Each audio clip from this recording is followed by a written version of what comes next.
Okay, look at our image. Plain and simple. Now I'm gonna add some shadow to it. So look over here. You see this area? If you don't see this area, no problem.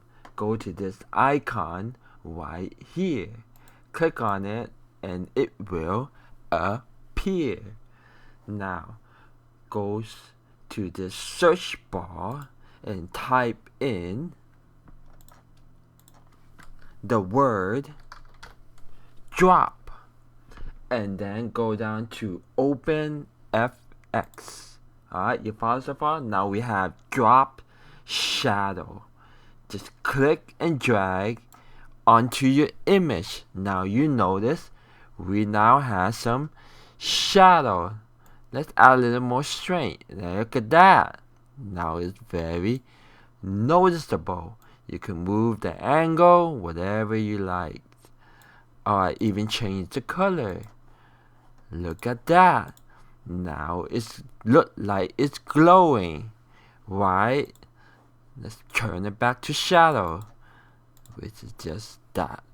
Okay, now you could do the same for the text.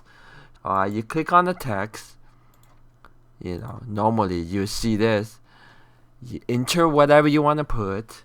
Okay, now it's only gonna apply on text plus. So you look over here, you click on title. Let's first erase this. You click on title, you know that there's text plus and there's text. Now what I'm using is text plus. So make sure you use text plus. Drag it into here, type in the word or caption or whatever you want to call it. Now once you've done that, go to this part right here, shading.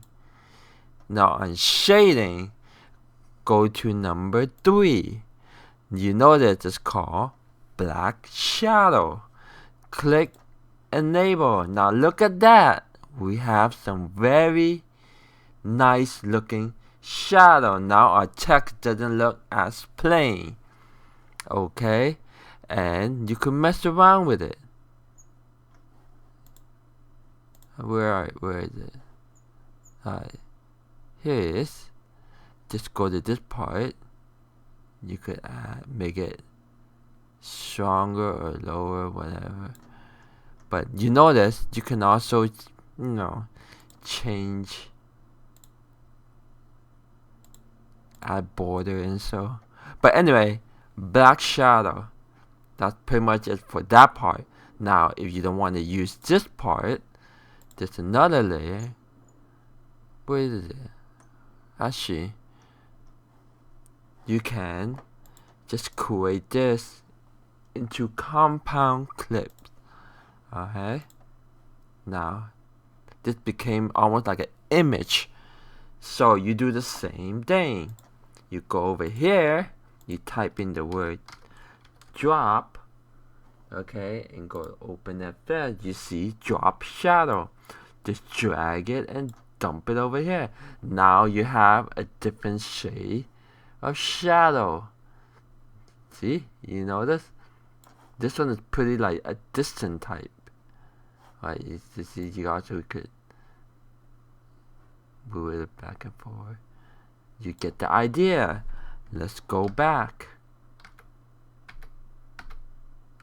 Now, on the original text plus, you go shading, you go here, and you enable it black shadow. So I prefer this. See you guys next time.